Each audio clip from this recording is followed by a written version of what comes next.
Here's the remote collection video I promised you. This is everything minus a couple of Tombstone remotes. But anyways, we'll start here with keypads, I guess. This is all of my keypads except for one of them. Right here we have the Chamberlain 940 CB 390. We have the LiftMaster 377 LM 315, 390 Craftsman, 315 Chamberlain,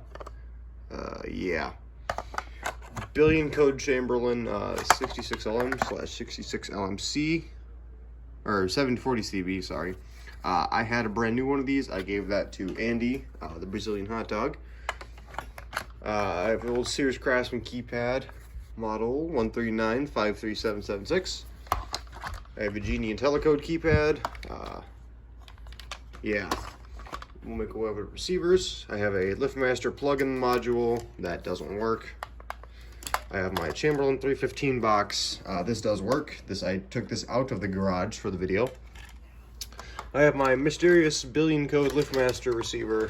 It's a 520 LM, but there's no jumpers on the board. It's still with wires hooked up just in case I need to use it.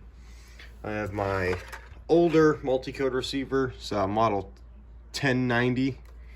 And I have the newer one, which is also a model 1090. This one was made in 95. This one was made in 86. I have my old school Chamberlain receiver, and you guys saw this in the video of the Alistair. This one needs a little bit of work. It needs a new LED soldered. There you go, 12-bit binary. This receiver, and I don't think I mentioned this. This receiver came with a LiftMaster model 1020C that I saw. Was all original. Every piece was there, even both light covers. And I don't know why I didn't grab the opener. I'm kind of pissed off I didn't, because that's very rare with both light covers. But this is a receiver that went to that, and unfortunately this doesn't work anymore. Believe it or not, this receiver actually works with the Chamberlain Model 50 and the LiftMaster Model 51. They're both on 390. I just had to set the last 3 dips, which is to off in the receiver, and it worked. But unfortunately, I can't get it to work anymore. So I'll need to repair that.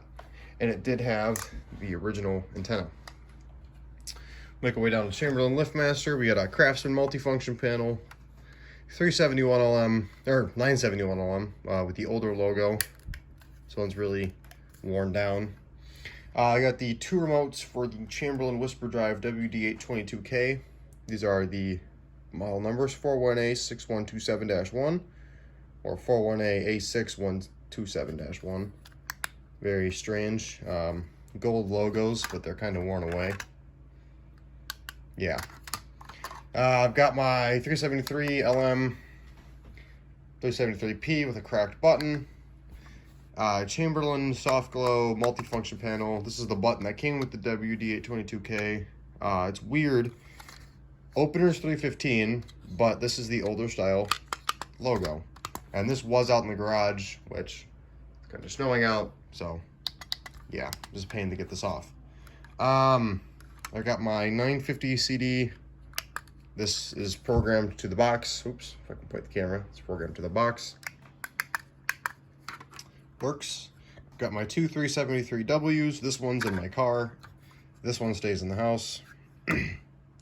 And I have these 2 remotes, but I'll save these 2 remotes for last because these are really rare.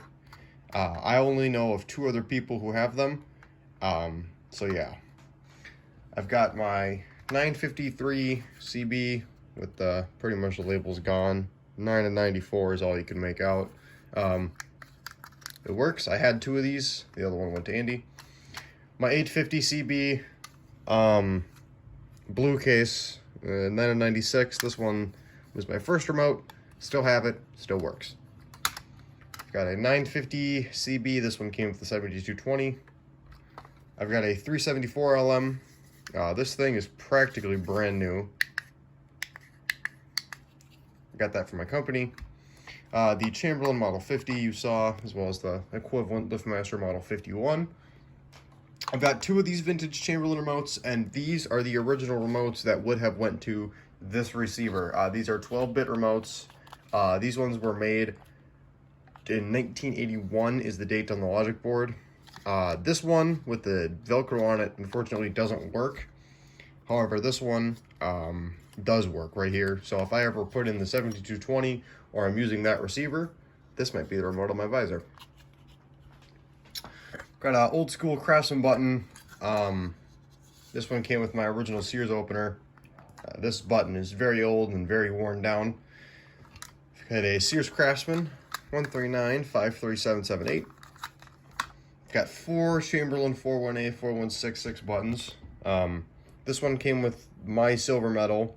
This one came with the 7220, the 4100 that was at my dad's, and the PD300D.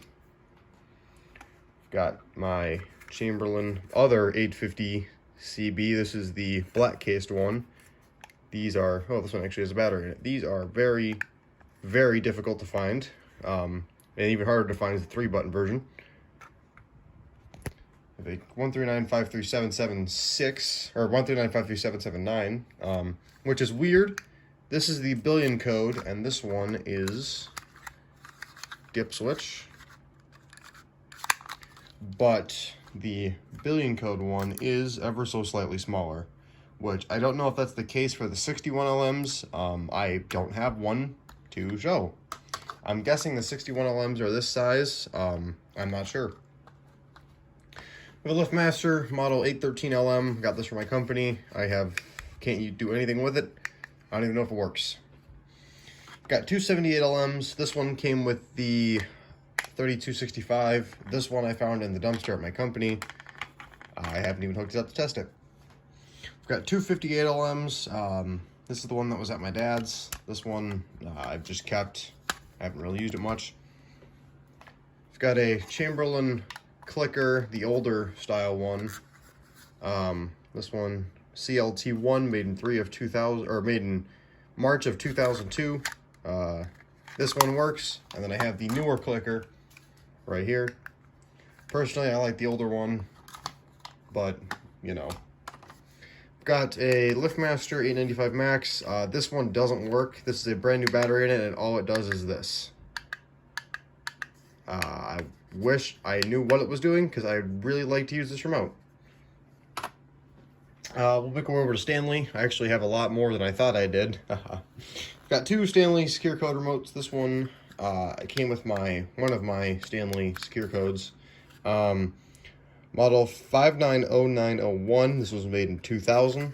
This one actually says Stanley on it. And then I've got another one here with the Innovative Whistler logo, model 5909. Yeah, this is a little bit older, but these are both the same remotes. And I do like these remotes. They're okay.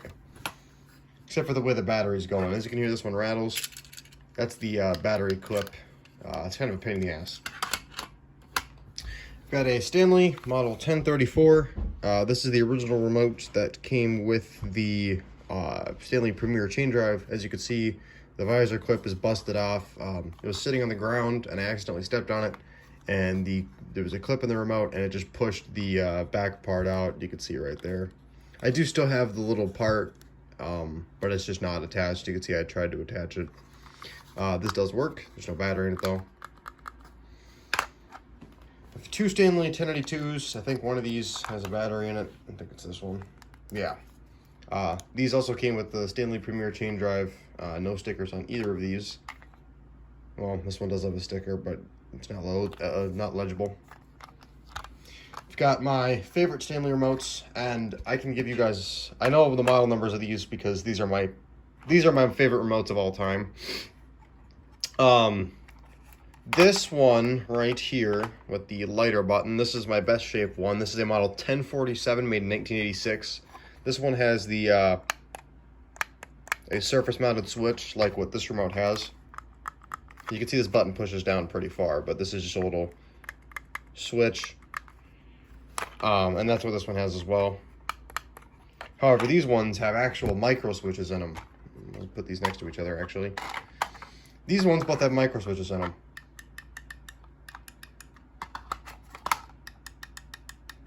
and these ones are my favorites.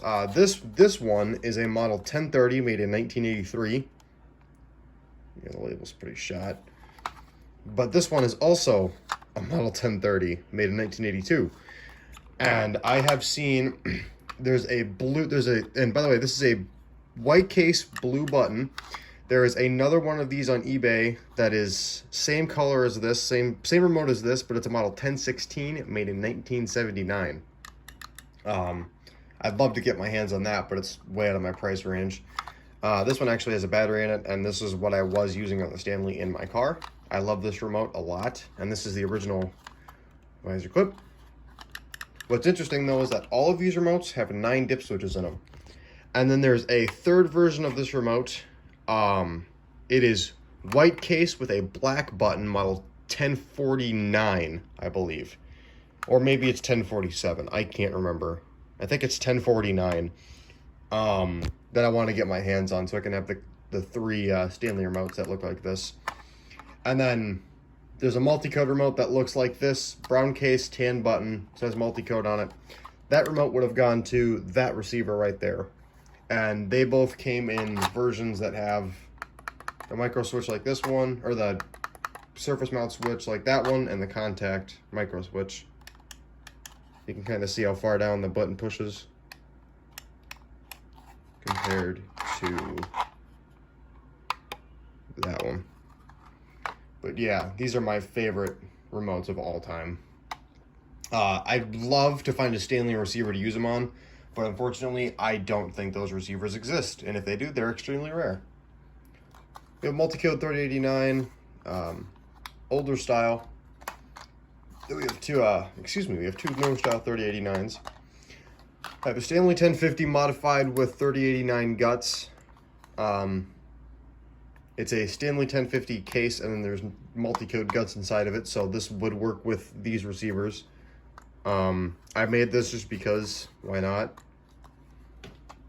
I have Alistair, 2 Alistair actually, ADX 8832 remotes, and there's their matching receiver right back there. These are both, I think, one of these has a broken clip on it, or a broken battery door. I think it's this one, yeah. Yeah. These are both 8-bit trinary remotes, and as you can see, the little guide rail for the battery cover has fallen off, which kind of sucks. I'll put that on later. And, which is weird, this is an all-star remote, and I'm not going to be able to get the battery cover off of it. This has 9 2-position switches in it, and it does work with that receiver. I have used this remote before. It's weird that that does work. I've got 2 Alistair remotes. I don't remember how to program these, but I'm fairly certain I can program them to that receiver. I'll have to try that later. And I have visor clips for both of these. I have visor clips for all these. I'll show that at the end as well. I have a very old school Telectron remote. You can see right there, it says Telectron. This thing is tiny. I've shown this in a video before. Compare it to a Chamberlain remote. It's about the same size. Yeah. I'll have to show how the button in this works. But there's the button right there. It's a very interesting setup. I know nothing about this remote. I ordered it on eBay a long time ago, and I've just had it. I've got a linear DT2D with a dead battery in it. It's on 310. Works. I've got a Syntex click card, I believe is what they are, also called an auto card. Model VS295. Which weird. This is a rolling code remote. I was not expecting that. And also what's weird, it's supposed to be upside down, according to the visor clip. Just like an old Chamberlain remote. So, yeah, can't do anything with this. I don't even know what these would have went to. It's a very big, blocky remote, though. I like that. We're going to Genie and Wayne Dalton to finish the video off here. We got a Genie, 2 Genie, actually, multifunction wall consoles. This one came off a Chain Glide. This one came off of an old screw drive. We've got a Genie ACS CTG Type 3 with a button. The big button's broken on it, but the 2 smaller buttons do work. We've got an a G2T-1, older or newer tombstone. We have one of the older tombstones, ACSCTG Type 1. Got an old Genie lighted button, basically the equivalent of the 41A button. Got a Genie keychain multifunction remote, no idea what the model number is. I've got a Genie model AT79. This does have the code card in it. All I know is the frequency 290. I got this from Andy, and this one has a matching code card inside. So if I find a receiver that'll work with this, I'll have to try it out. This one does have the read inside and still works. I also have a Genie model AT85. This thing is totally trashed. It actually had the read in it. That snapped and broke, and I don't know where it is. You can see the button, if I can point my camera, is cracked right down the middle. There's a crack in the case right there, and the inside is very rusted out. This thing is totally trashed. I'd throw this away other than the fact that it's an AT85. And then we just have some Wayne Dalton remotes. We have one without a light, model 370 or 397-3C. Then we have one with a light, model, long model number. This one actually came with the Wayne Dalton chain drive that I have in my cabin. This is still programmed. Got a multifunction Wayne Dalton wall console. Got this from my company. I'll have to try it out on my Wayne Dalton. Very strange button. Model 3977. What was this remote? 397. Okay, so 3973 is this, and 3977 is the wall button. Yeah, very strange. And I've got a Wayne Dalton keypad, which this thing is really freaking weird. Model 3966. This thing is really small. It's about the same. It's about smaller than a 78LM. It's about the thickness of a Multicode 3089, thereabouts. This thing is really weird. I have no idea if it works. I'll have to try it out on the Wayne Dalton. So yeah, that's pretty much it for my collection. I'll show you the visor clips. So here are all my visor clips. I just didn't feel like putting them on any. I keep them off the remotes because I keep them in this box and this box. So I don't keep them on because it scratches them up really bad. Got some more over here. Then I'll show you guys these two remotes right here. I ordered these on eBay. I won an auction for these, and I'll show you. It's a Rainer remote with an orange, kind of hard to see, an orange light. These are two Rainer model 91 RGDs. These were both made in 1 of 99. This one is a little bit worse shape, a little bit yellower button, a little bit dirtier. This one has a completely white button and has a, I'm hoping this doesn't run the door. I do have this programmed to my door. Yeah. These are my favorite remotes of all time. Or, no, those are my favorite remotes. This is my favorite remote that I can actually use on my visor. Yeah, and this will be going on my visor after this video. This one will be sitting in the house, probably just right here. So if I need to open the door, push the button. I only know 2 other people who have this. Garage Door Man 89 has one. Then he showed it in the video on his 1280 RGD. And SMS 373 has one, I believe. My theory on these, I've heard that they came in like in a catalog. You had to order these, but my theory is, and the same thing goes for the well, I know the 91LM came with the 1245R, I believe. So I'm wondering if these came with the 1245 RGD, is what these are. Yeah, I'm not too sure on that, but anyways, put these back. That's my small little remote collection. There's not really a whole lot, but yeah, that's it for this video, and I'll see you guys in the next one. Bye.